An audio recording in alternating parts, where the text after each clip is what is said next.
Good afternoon and welcome to BizTech's Asian Midday Market Watch, powered by the Smart Investor Singapore. It's the 30th of November 2022 and we have Lee Kian Soon, CEO of Astral Asset Management, coming out to us from Singapore to give us insights. Welcome to the show, Kian Soon. Good afternoon.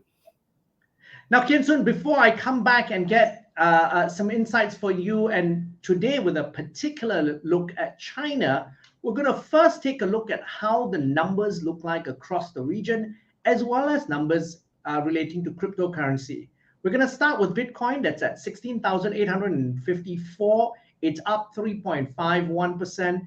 Ethereum is at 1,266.46. It's up 6.93%. Now, looking across to regional stock markets, we start with the SGX. That's down 0.16%. Bursa Malaysia is down 0.25%. Shanghai is up 0.15%. The ASX All Ordinaries is up 0.43%. The Nikkei is down 0.39%. The Hang Seng is up 0.36%. And rounding up the numbers, we've got the Kospi, which is up 0.91%. Now, it's a pretty mixed bag across the region. Kian Soon, tell us why. I reckon that there are still some concerns about the recent protests in China, about the reopening, their COVID-0 policies, which has sent the markets into a territory of uncertainties. Now, Kian Soon, you talked about the markets. There were just a couple of days ago, prior to the protest, there was really a sharp upsurge in the market around the reopening story, the additional stimulus packages, particularly for the property market, as well as the relaxing of the reserve ratios. Tell us how the mood has shifted because of this protest. I guess what you mentioned was a result of the official loosening, right, with little or no mention of COVID-0 policies. But however, with the surging cases, when they reopen, many cities are going back into lockdowns. So this forward and backward, start-stop resulted in a lot of frustrations and confusion to the Chinese citizens. And last weekend was, I think, the limit was reached. And that's why we saw some kind of protests happening throughout the country, which is more unsettling for the investment community.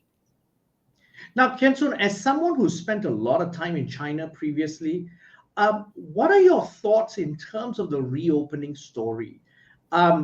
Is it a question of when and how more than anything else? And how do you think this movie is going to play out? So we remain positive that China will reopen in 2023. Not a matter of what or when, but really a matter of how. The example I always like to share is this is like a whole large systems of engineering valves that are completely turned shut. And reopening all of them at one go would definitely cause an explosion. While doing it coordinated, across the whole country will be very challenging and again present a whole series of other problems. So what is clear is it will take time for them to gradually reopen, and they have to get their act together in terms of sending a consistent message to its citizens. At the present moment, I think the citizens are showing signs of fatigue as well as frustration because they sense that they're going nowhere after so many years.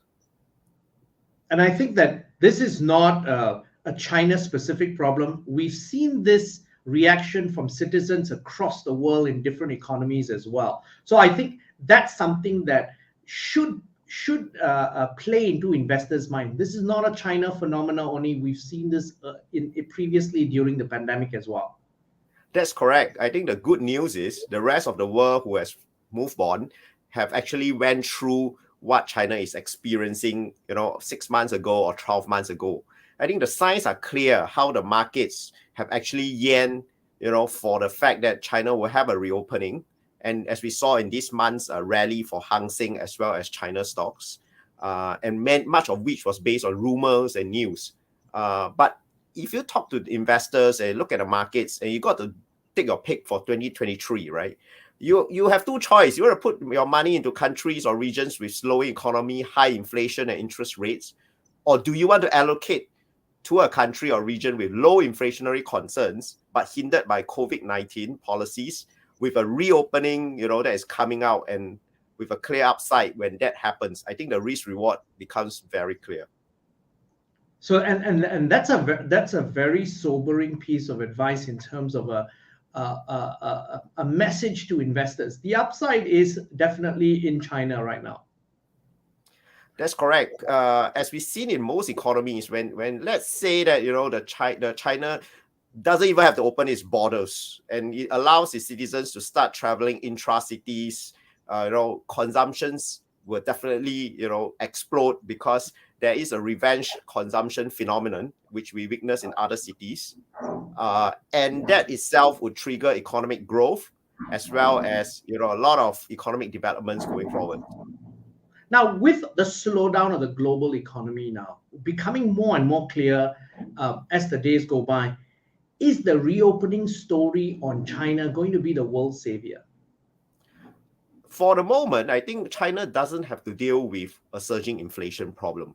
So the reopening, would definitely bring about economic growth, recovery, and as well as the reopening of Chinese factories, which is the key manufacturing hub for many countries. For instance, iPhone 14. And with this recovery story in place, and if they get their act together, be it 3 or 6 months, we will see that at least there is a light beacon at the end of the dark tunnel. Now, Kian Soon, as always, thank you very much for coming on the show, and thank you very much for your insights. Thank you.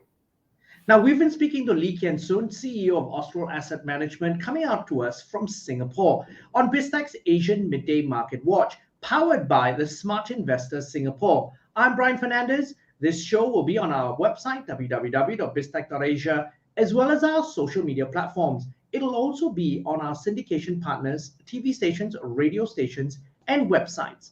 Thank you very much for tuning in.